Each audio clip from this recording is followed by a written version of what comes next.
The canvasser a teacher. The Review and Herald, June 23, 1903. The temperance question is to receive decided support from God's people.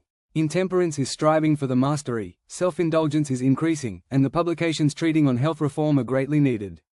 Literature bearing on this point is the helping hand of the gospel, leading souls to search the Bible for a better understanding of the truth.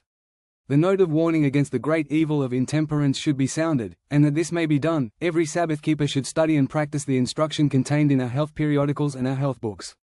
And they should do more than this, they should make earnest efforts to circulate these publications among their neighbors. The sale of our health literature will in no way hinder the sale of publications dealing with other phases of the third angel's message. All are to prepare the way for the coming of the Lord. Ch 462 Ch 462.2. Value of our publication. Canvassers should call the attention of those they visit to our health publications, telling them of the valuable instruction these periodicals contain regarding the care of the sick and treatment of diseases. Tell them this instruction, studied and practiced, will bring health to the family.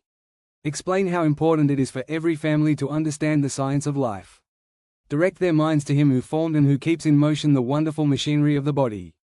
Tell them that it is our part to cooperate with God, caring wisely for all our faculties and organs.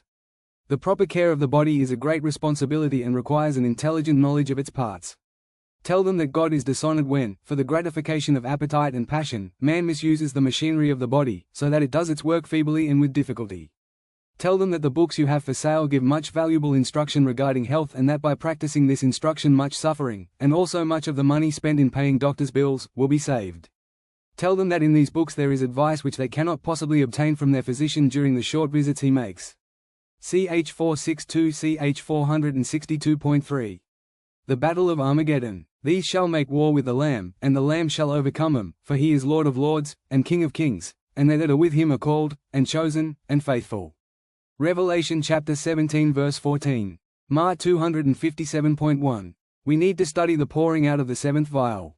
The powers of evil will not yield up the conflict without a struggle. But providence has a part to act in the battle of Armageddon. When the earth is lighted with the glory of the angel of Revelation 18, the religious elements, good and evil, will awake from slumber, and the armies of the living God will take the field. Ma 257.2. Four mighty angels hold back the powers of this earth till the servants of God are sealed in their foreheads. The nations of the world are eager for conflict, but they are held in check by the angels. When this restraining power is removed, there will come a time of trouble and anguish. Deadly instruments of warfare will be invented. Vessels, with their living cargo, will be entombed in the great deep. All who have not the spirit of truth will unite under the leadership of satanic agencies. But they are to be kept under control till the time shall come for the great battle of Armageddon. Ma 257.3. Every form of evil is to spring into intense activity. Evil angels unite their powers with evil men, and as they have been in constant conflict and attained an experience in the best modes of deception and battle, and have been strengthening for centuries, they will not yield the last great final contest without a desperate struggle. All the world will be on one side or the other of the question. The battle of Armageddon will be fought, and that day must find none of us sleeping. Wide awake we must be, as wise virgins having oil in our vessels with our lamps. Ma 257.4. The power of the Holy Ghost must be upon us, and the captain of the Lord's host will stand at the head of the angels of heaven to direct the battle. Solemn events before us are yet to transpire. Trumpet after trumpet is to be sounded, vial after vial poured out one after another upon the inhabitants of the earth. Scenes of stupendous interest are right upon us. Ma 257.5. Happy Sabbath day, saints.